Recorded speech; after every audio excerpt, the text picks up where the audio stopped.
Stay on with us for just a few moments. Viewers, this particular cyclone has forced the evacuation of 180,000 people across India and Pakistan. So it is going up, and we'll show you the trajectory on a map. It is going up really through the Arabian Sea.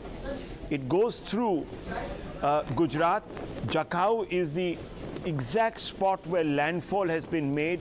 Our reporting team is within 50 to 90 kilometer radius of the exact spot where this particular landfall has been made. And I'm going to ask Sharif Bhai 2 or 3 questions right now because I want him to first pull out the map, the trajectory, and also most importantly the view from the space station of this particular cyclone, the eye of the storm. Now, just very quickly, Christine, I just want to ask you, what is the trajectory? How bad is it likely to get? We've got the map on our screens there. We'll also split these visuals with, of course, the mayhem on the ground. But you can see, viewers, that's really the Rann of Kutch, and it is going up the Rann of Kutch, where also, of course, Karachi falls very close by. So, what is the trajectory? How far inland is this cyclone going to actually penetrate? Well, Rahul, many experts believe that never before, it's unprecedented in that sense. We've seen a cyclone hover over Arabian Sea for so long. We've seen this kind of a situation develop for the last 10 to 12 days. And the impact is also something that has not been witnessed before. As far as the trajectory is concerned, you rightly pointed out, IMD in fact just a short while ago also addressed the media and in a very detailed manner spoke of how if we talk about the landfall, though the process has begun, it's going to go on until midnight today, but at the moment, it's located about 70 kilometers away from Jakhau airport. Now, IMD has been making it very, very clear that that's pretty much the epicenter. That's where the landfall will eventually take place. The process has already begun.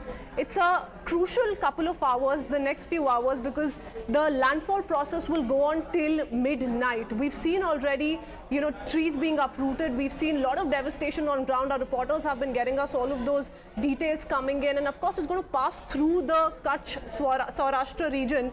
The southern area, the southern portion of Pakistan is going to be largely impacted. And of course, several pockets, the coastal belt, the entire coastal belt is going to be left affected severely. The extent of damage, we hope, though, is minimal in nature. Well, the loss of life, we hope, is minimal. Unfortunately, viewers, we're already beginning to see the impact on people's property, and therefore expect a huge actual bill to be footed by the governments and, of course, the insurance companies. And one just hopes that the insurance companies are actually very forthcoming. That's really going to be a concern. Also, viewers, of course, the prospect of disease. Look at the amount of water that has swept inland. And this water could form puddles. It could get into the drainage system as well as the water supply, and then you have problems with disease. So basically the NDRF teams have done a good job in evacuating people, but they'll also have to get onto the larger task of rehabilitating them when the time comes, and that time certainly won't come for another 24 hours till things settle, as Kritzween was telling us. But look at the devastation. The winds are causing 130 to 160 kilometers per hour winds expected to smash infrastructure along the coast. Remember, viewers, that Jakhau port is very close by, so facilities there will also be impacted. So there's going to be a fair amount of disruption. Landfall will continue into midnight. There will be obviously torrential rain that will follow. So people need to really, really be careful. And we have, of course, a graphic that we've also prepared. And I just want to quickly, viewers, just talk you through the satellite pictures that came through earlier. The satellite pictures tell you how massive this entire storm is. Can we pull those satellite pictures up? These were taken by a Pakistani astronaut, viewers, who's on the ISIS, or the International Space Station. That is, of course, managed by NASA. Let's have a look at those photos, and you can see the massive size, the eye of the storm. And you can see this eye of the storm is bigger, really, than even the state of Gujarat. You can see how big that is. That entire white blob really looks like a bunch of cotton wool with a trailing tail. stretches from, you can see the Arabian Peninsula right up to the Rann of Kutch and the port of Karachi, and it is heading inwards, and it is going to create disruptions as well as bring a lot of rainfall. Huge tidal waves, about 3 to 6 meters, flooding vast parts of the coastal area. So that's the situation. Viewers, we'll keep updating you, of course. Thank goodness as of now there are no reports of any loss of life, and may it stay that way.